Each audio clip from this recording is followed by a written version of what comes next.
Yes, ഇതിൽ ഏറ്റവും പ്രധാനമായിട്ട് നമ്മൾ കണ്ടിരുന്നത് മാനുഷിക സഹായം എന്നുള്ളതായിരുന്നു. വെടിനിർത്തലിനൊപ്പം തന്നെ ആ കരാറിലുണ്ടായിരുന്ന ട്രംപ് പറഞ്ഞിരുന്ന കാര്യങ്ങളിൽ മറ്റൊന്ന് സൈന്യത്തെ പിൻവലിക്കലായിരുന്നു. ഇതൊന്നും പാലിക്കപ്പെടുന്നില്ല എന്നുള്ളതാണ്. ആ ദുരിതാവസ്ഥയിൽ തന്നെ ഗസയ്ക്ക് കഴിയേണ്ടി വരുന്നു എന്നുള്ള യാഥാർത്ഥ്യവും നമ്മൾ കണ്ടുകൊണ്ടിരിക്കുകയാണ്.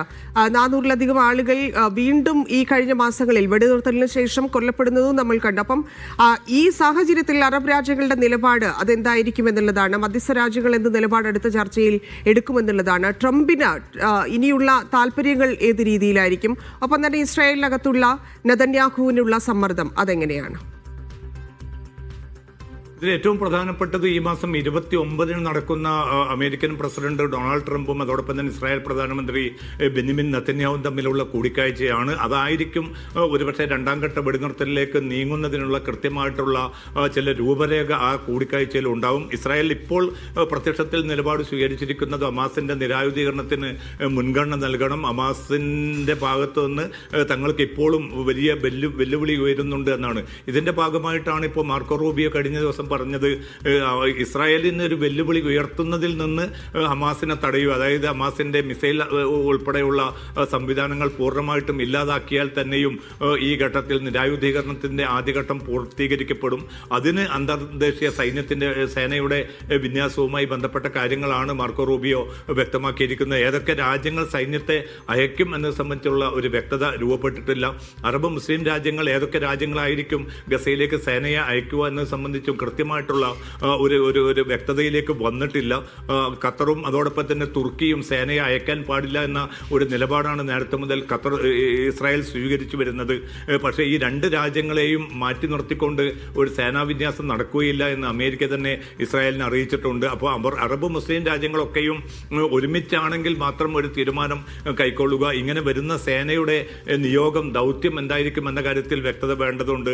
അതോടൊപ്പം തന്നെ ഈ സേന വരുന്നതോടുകൂടി തന്നെ ഇസ്രായേൽ സൈന്യം പൂർണ്ണമായിട്ടും ഗസയിൽ നിന്ന് പിന്മാറണം എന്നതാണ് ഹമാസും പലസ്തീൻ കൂട്ടായ്മകളും ആവശ്യപ്പെട്ടിരിക്കുന്നത്. അതിനോടും ഇസ്രായേലിന്റെ ഭാഗത്തു നിന്നുള്ള എന്ത് തീരുമാനമായിരിക്കും, അവർ ഇത് ഉൾക്കൊള്ളാൻ തയ്യാറാകുമോ എന്നത് ഉൾപ്പെടെയുള്ള ചോദ്യങ്ങളും ബാക്കി നിൽക്കുകയാണ്. അങ്ങനെ അതോടൊപ്പം തന്നെയാണ് റഫ അതിർത്തി തുറക്കാനുള്ള ഒരു നീക്കവും ഇനിയും ഉണ്ടായിട്ടില്ല. അതിലൂടെ കൂടുതൽ ട്രക്കുകൾ എത്തിച്ചെങ്കിൽ മാത്രമേ ഈ പ്രതിസന്ധി, ഇപ്പം പ്രകൃതിക്ഷോഭം മൂലം രൂപപ്പെട്ടിരിക്കുന്ന കടുത്ത അതിശൈത്യം മൂലം രൂപപ്പെട്ടിരിക്കുന്ന ഈ പ്രതിസന്ധി മറികടക്കണമെങ്കിൽ കൂടുതൽ താൽക്കാലിക വസതികളും ഉപകരണങ്ങളും പുതപ്പുകളും മറ്റ് സംവിധാനങ്ങളും ഗസയിലേക്ക് എത്തണം. അക്കാര്യത്തിലും ഒരുപക്ഷെ 29-ന് നടക്കുന്ന ട്രംപ് നെതന്യാഹു കൂടിക്കാഴ്ചയിലൂടെ ചില കാര്യങ്ങളിൽ വ്യക്തത വരുമെന്നാണ് മധ്യസ്ഥ രാജ്യങ്ങൾ ഏറ്റവും അവസാനമായിട്ട് വ്യക്തമാക്കുന്നത്.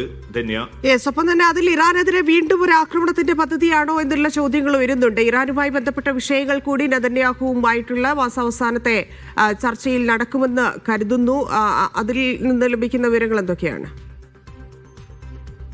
ഇതിൽ ഇപ്പം ബാലിസ്റ്റിക് മിസൈൽ പദ്ധതിയുമായിട്ട് ഇറാൻ വളരെ ശക്തമായിട്ട് മുന്നോട്ട് പോകുന്നു എന്ന റിപ്പോർട്ടുകളുടെ കൂടി അടിസ്ഥാനത്തിലാണിപ്പോൾ ഇസ്രായേൽ വളരെ ശക്തമായിട്ടുള്ള ഒരു ആക്രമണം ഇറാനെതിരെ ഇനിയും നടത്തേണ്ടതുണ്ട് എന്ന ഒരു നിലപാട് സ്വീകരിച്ചതെന്നാണ് NBC ചാനൽ ഇപ്പോൾ പുറത്തുവിട്ടിരിക്കുന്ന റിപ്പോർട്ടിൽ വ്യക്തമാക്കുന്നത്. ഇക്കാര്യം അമേരിക്കൻ നേതൃത്വത്തെ അനൗദ്യോഗികമായി തന്നെ ഇസ്രായേൽ അറിയിച്ചിട്ടുണ്ട്. കാരണം ശക്തമായിട്ടുള്ള ഒരു ആക്രമണം നടത്തി ഈ ബാലിസ്റ്റിക് മിസൈൽ പദ്ധതി നശിപ്പിച്ചിട്ടില്ല എങ്കിൽ അത് ഇസ്രായേലിന് വലിയ ഭീഷണി ഉയർത്തും. കാരണം കഴിഞ്ഞ ജൂണിൽ നടന്ന 12 ദിവസം നീണ്ടുനിന്ന ആക്രമണത്തിൽ ഇസ്രായേലിൽ വലിയ തോതിൽ നാശനഷ്ടങ്ങൾ വരുത്തിവെച്ചത് ഇറാന്റെ ബാലിസ്റ്റിക് മിസൈലുകളാണ്.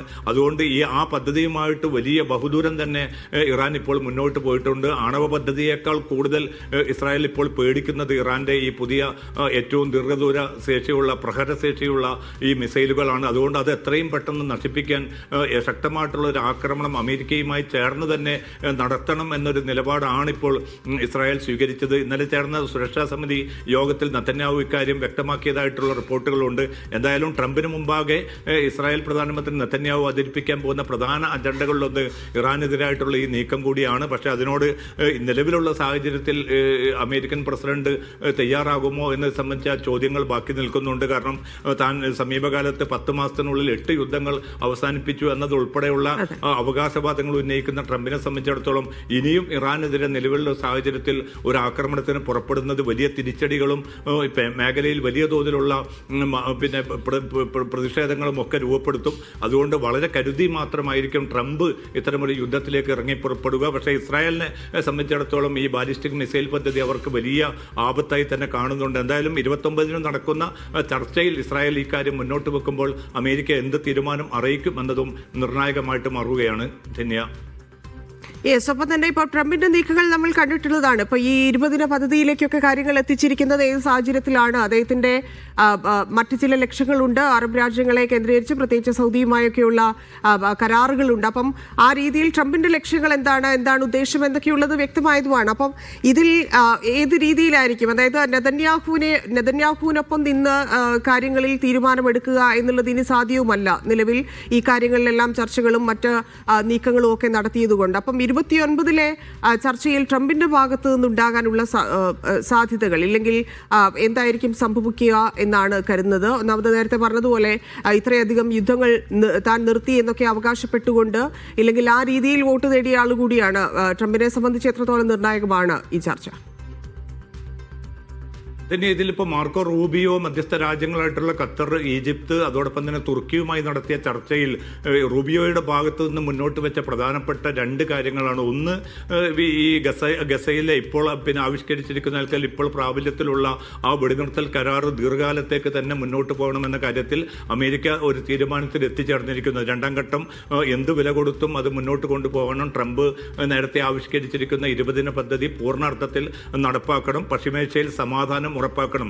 അതുകൊണ്ട് തന്നെ ഗസയിലെ സമാധാനവും ഇറാന്റെ എതിരായിട്ടുള്ള ഒരു നീക്കത്തെ നിലവിലുള്ള ഒരു സാഹചര്യത്തിൽ അമേരിക്ക ട്രംപ് അനുകൂലിക്കാനുള്ള സാധ്യത വളരെ വിരളമാണ്. അതേസമയം ഇസ്രായേലിന്റെ ഭാഗത്തു നിന്നുള്ള വലിയ സമ്മർദ്ദം രൂപപ്പെടുന്നുണ്ട്. ഇസ്രായേൽ പ്രധാനമന്ത്രി നെതന്യാഹു നാളെ ജർമ്മനി ഉൾപ്പെടെയുള്ള രാജ്യങ്ങളിലെ ഭരണാധികാരികളുമായിട്ട് കൂടിക്കാഴ്ച നടത്തുന്നുണ്ട്. യൂറോപ്യൻ രാജ്യങ്ങളുടെ പിന്തുണ കൂടി ഇക്കാര്യത്തിൽ തേടുക എന്നതാണ് ഇപ്പം നെതന്യാഹു ലക്ഷ്യം വിട്ടിരിക്കുന്നത്. പക്ഷേ അതിനുള്ള അത്തരം യൂറോപ്യൻ രാജ്യങ്ങൾ നിലവിലുള്ള, കാരണം യുക്രൈൻ പ്രതിസന്ധി തന്നെ വലിയ തോതിലുള്ള തിരിച്ചടികൾ യൂറോപ്യൻ രാജ്യങ്ങൾക്ക് സൃഷ്ടിച്ചിരിക്കുന്ന സാഹചര്യത്തിൽ വെനിസ്വലക്കെതിരെയുള്ള ചില യുദ്ധനീക്കങ്ങൾ അമേരിക്ക കടുപ്പിച്ചിരിക്കുന്ന ഒരു സാഹചര്യത്തിൽ ഈ ഒരു പുതുതായിട്ട് വീണ്ടും ഇറാനെതിരായിട്ടുള്ള ഒരു നീക്കത്തോട് യൂറോപ്യൻ രാജ്യങ്ങൾക്കും താല്പര്യമുണ്ടാകാൻ ഇടയില്ല. അതുകൊണ്ട് ഇസ്രായേലിന്റെ മാത്രം ഒരു അജണ്ടയായിട്ട് ഇത് മാറും. ഇതിലേക്ക് തൽക്കാലം അംഗീകരിക്കാനോ അതിന് പിന്തുണയ്ക്കാനോ ചർച്ച 29 നടക്കാനിരിക്കുന്ന സാഹചര്യത്തിലാണ് ആക്രമണം വീണ്ടും ഇസ്രായേൽ നടത്തിക്കൊണ്ടിരിക്കുന്നത്. മധ്യസ്ഥ രാജ്യങ്ങൾ ഇതുമായി ബന്ധപ്പെട്ട് ഇസ്രായേലും ഹമാസുമായിട്ട് കമ്മ്യൂണിക്കേറ്റ് ചെയ്തു എന്നുള്ള വിവരങ്ങളാണ് വന്നുകൊണ്ടിരിക്കുന്നത്.